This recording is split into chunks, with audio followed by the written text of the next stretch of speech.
번 보겠습니다. 5개의 낱말에 밑줄이 그어져 있습니다. 그 전체적인 흐름에 적합하지 않은 하나의 낱말을 찾는 문제입니다. 각각의 밑줄 그어진 단어, 앞에 오는 내용, 뒤에 오는 내용을 통해서 실마리를 찾습니다. 그래서 맥을 잡고 가는 것이 중요하겠고요. 그리고 밑줄이 그어진 그 단어에 반대되는 의미를 가지고 있는 단어를 넣었을 때 더 자연스러운 그룹 흐름이 되지 않는지 등을 파악해서 문제를 해결합니다. 자, 그러면 처음 시작하는 부분부터 보겠습니다. 나는 앉아 있었다. 식당 밖에서 스페인에 있는 한 여름 저녁에 저녁을 기다리면서. 자, 분사 구문이네요. 그 부엌에서의 그 냄새가, 자, 부엌에서 요리하면서 나는 그 냄새가 excited my taste bud, 나의 미래를 자극하였다. 우리가 식당에 가게 되면 그 식당에서 부엌에서 요리가 되어지는 그 냄새가 우리의 코를 자극하는 그러한 경험이 있을 겁니다. 자, 그러한 묘사가 되겠습니다. My future meals, 나의 미래의 식사가 was coming, 오고 있었습니다. 나에게 오고 있었습니다. 나에게 in the form of molecules, 분자의 형태로 drifting through the air, 대기를 통해서 공중에 표류하면서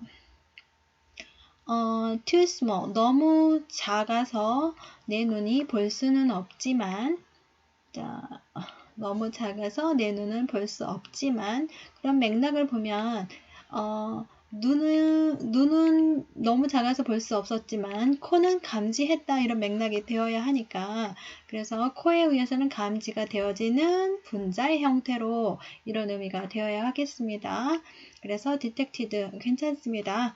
The ancient Greeks first came on the idea of atoms this way.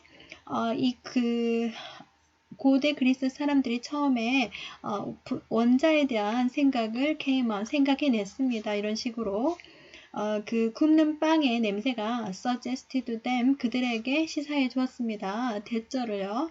자, 무엇을 시사해 주었냐면 small particles of bread, 빵의 작은 분자가 존재한다는 거. 눈에는 보이지는 않지만, 자, 그럼 이거 같은 맥락이 앞에서 부엌에서 요리가 되어지는 그 음식이 대기를 통해서 그 표류해서 분자의 형태로 그 코에 감지가 되었다 그랬습니다. 그래서 너무 작아서, 그 분자가 너무 작아서 눈에는 볼 수 없지만 코는 감지가 되어졌다. 눈은 볼 수가 없었지만, 자, 그게 바로 같은 맥락이 되겠습니다. beyond vision이니까요. 그러니까 눈은 시각적으로는 그 넘어서는 거니까 눈으로 볼 수는 없지만 존재한다는 것을 시사해 주었습니다.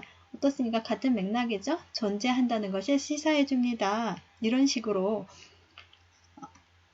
자, 그리고 또 보겠습니다. 그 날씨의 그 순환이 disproved. 자, disproved는 틀렸다. 이 생각이 틀렸다는 것을 입증하답니다. 그러면 이 생각은 뭡니까? 그 구워지고 있는 그 빵의 그 냄새가 그 빵의 작은 입자들이 눈에 보이지는 않지만 존재한다는 겁니다.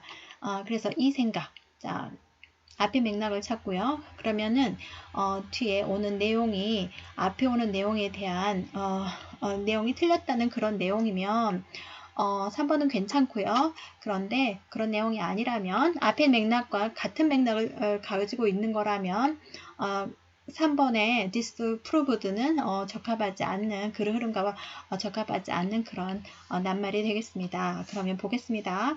물 웅덩이, 땅에 있는 한 물의 웅덩이가 점점점 말라갑니다. 그리고 사라집니다.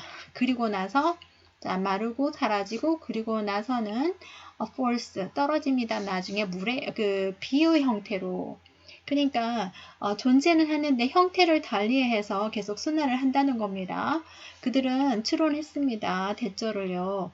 틀림없이 있다는 거, must be, 틀림없이 있다는 거, 물의 분자, 입자가.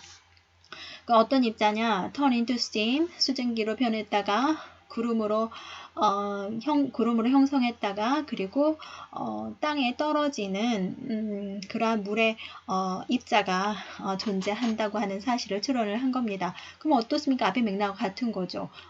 구워지고 있는 빵의 냄새가 코에 감지가 된다고 하는 거는 그 빵에 아주 작은 입자가 존재한다. 그래서 멀리 있지만 코에 그렇게 감지가 되어진다. 그런 맥락이니까요. 그래서 디스프루브드는 적합하지 않고요. 앞에서 언급했던 그리스 고대 사람들이 그 원자라고 하는 그 아이디어를 이런 식으로 생각이 됐다. 눈에 보이지는 않지만 작은 입자가 있다라고 하는 거. 그러니까 이 생각을 더 강화시킨 거잖아요. 날씨의 그 순환이요. 그래서 disproved는 그 흐름상 적합하지 않는 표현이 되겠습니다. 오히려 더 강화시켰다라고 하는 reinforced라고 하는 단어를 넣는 게 더 적합해 보입니다.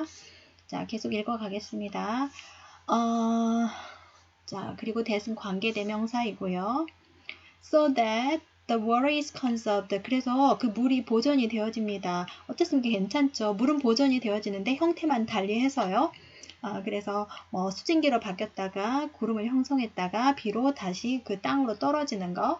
자, 그러니까 물은 보존이 되어집니다. 이분도 어쩔지라도 그 작은 입자가 너무 작아서 보이지는 않을지라도, 그러니까 앞에서 그 분자가 너무 작아서 눈에는 보이질 않지만 코에 감지가 되어지는 그러한 분자들, 같은 맥락이 되겠습니다. 그래서 그 부분 너무나 작은 입자들이 너무 작아서 볼 수는 없을지라도 그 물은 존재한다. 그 빵은 존재한다. 작은 입자로. 자, my paella in Spain. 스페인에서의 나의 그 음식, 내가 주문한 그 음식이 had inspired me. 나에게 영감을 주었습니다. 자, 4,000 is too late. 그러니까 고대 그리스인들이 이 원자에 대한 아이디어를 생각해냈는데요. 그리고 나서 이 글을 쓴 이 아이가 경험한 것은 4,000년이 훨씬 더 지난 거잖아요. 그러니까 too late, 너무 늦었지만 4,000년이 훨씬 더 늦은 경험이지만 뭐 이런 거죠. 스페인에서의 my paella, 나의 그 파엘라가 영감을 주었다. 자, 뭘 하는데 영감을 준 거냐면 그 원자 이론, 고대 그리스인들이 발견한 생각에는 그 원자 이론의 그 공로를 취하기에 내가 너무 4,000년이 훨씬 더 늦은 그러한 때 나에게 영감을 주었다. 마이 파일레가 그 스페인에서의 내가 주문한 그 음식이 나에게 영감을 주었다. 자, 그래서요, 우리가 3번이 그릇 흐름상 적합하지 않은 것을 우리가 찾을 수가 있었고요. 30번의 문제 유형은 앞뒤 문맥을 통해서 맥을 잡고 가는 것이 중요하고요. 앞뒤 맥락을 통해서 실마리를 찾을 수가 있습니다. 그리고 혹시 반대말을 넣었을 때 더 자연스럽지는 않는지 등을 파악해서 문제를 푼다고 했습니다. 그래서 30번의 답은 3번이 되겠습니다.